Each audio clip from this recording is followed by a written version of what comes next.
All right, so I am actually getting ready to teach my wig making sewing machine with using the sewing machine webinar, live webinar.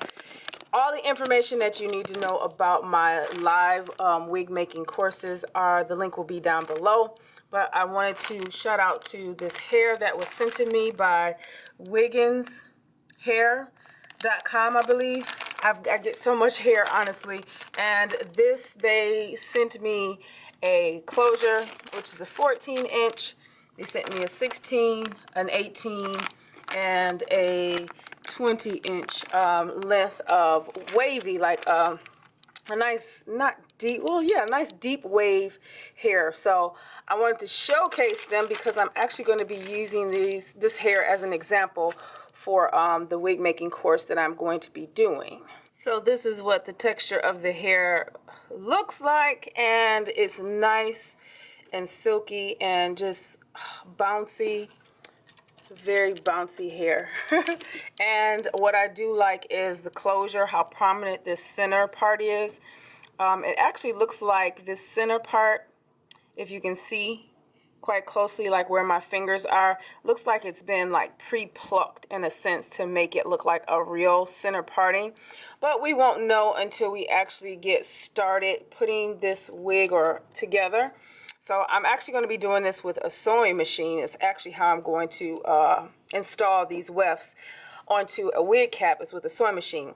But I don't use the sewing machine to put the lace closure on. I tend to do that by hand.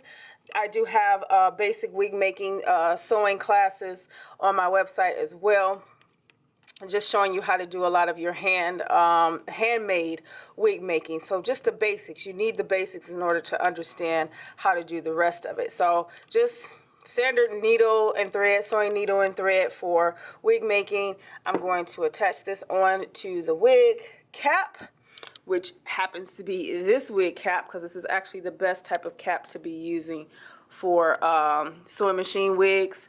So since I'm going to be making the wig with a sewing machine, I prefer to use these caps because they're easy to work with. So any other cap would never suggest. These type of caps are the best.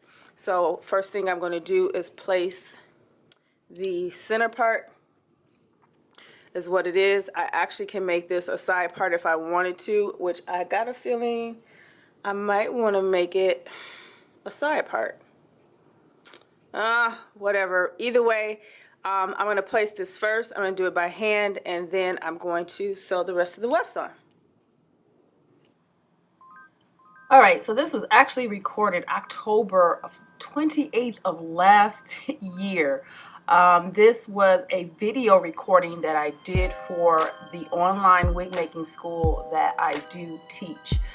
You guys are aware, or you may be aware, that I was in South Africa in Joburg training a manufacturing facility on making wigs, not on these type of sewing machines. This is what I teach on my online courses, but teaching them how to use a high post sewing machine, wig making sewing machine. So if you haven't seen those videos, because I did vlog on them, you can definitely check them out. I'll link them down below.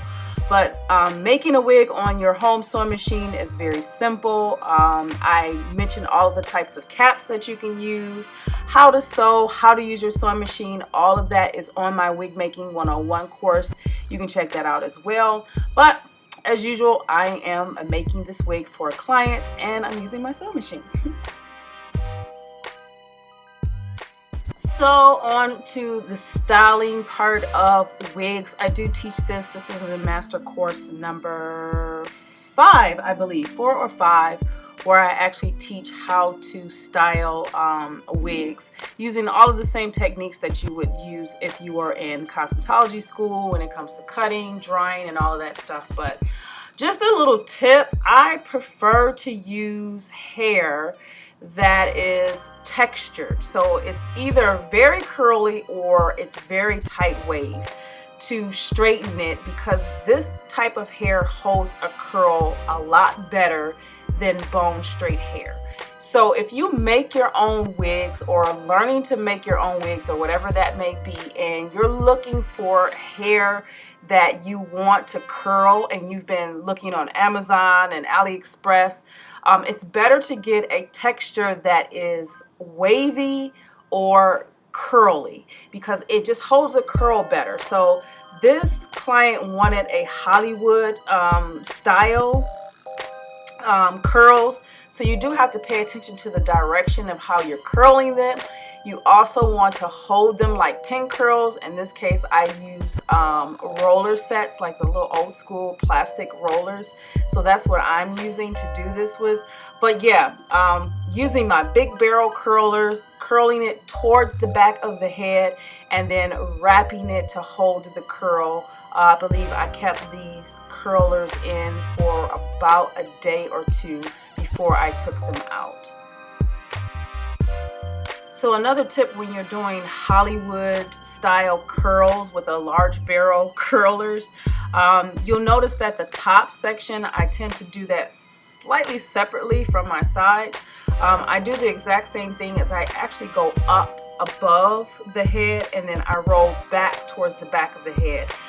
Taking everything in nice sections, not too large amount of hair, because just trying to curl it and trying to do it all at once is just a lazy way of doing it, and it just does not make the wig look any better. You just it just doesn't get all of the heat that you need in order for that curl to stay.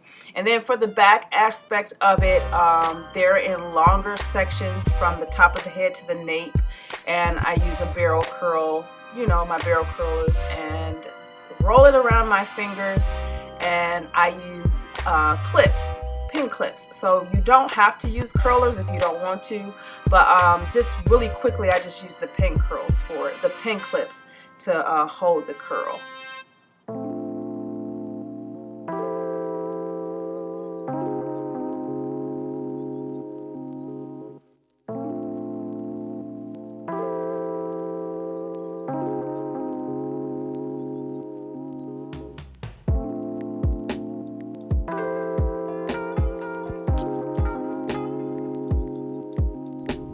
So there's nothing like using a little holding spray just to spray the hair. And so, like I said, I left it for about a day or two.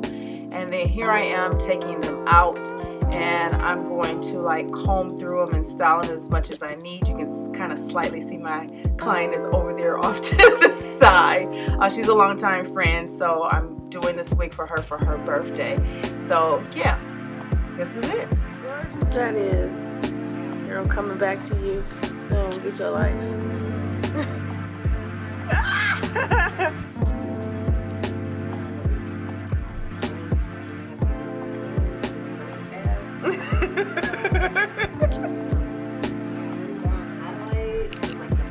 Yeah, because I'm about to start coloring. I don't have to redo a whole new one with the bangs, the fringe bangs for you. Okay.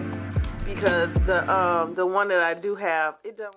So that's it, guys. I hope you enjoyed this video. You can look down below in the description box for the videos when I was training in South Africa. And you can also check out my website, WIGMAKING101.com. You definitely can just log in and see what courses that I am teaching. There's more to come. Tomorrow I will be hosting a webinar, so if you would like to join that, you can check down below for that link as well. Make sure you subscribe, thumbs this video up. I'm going to try to do as many as I can and try to post every Saturday if possible. But other than that, I will see you guys in the next video.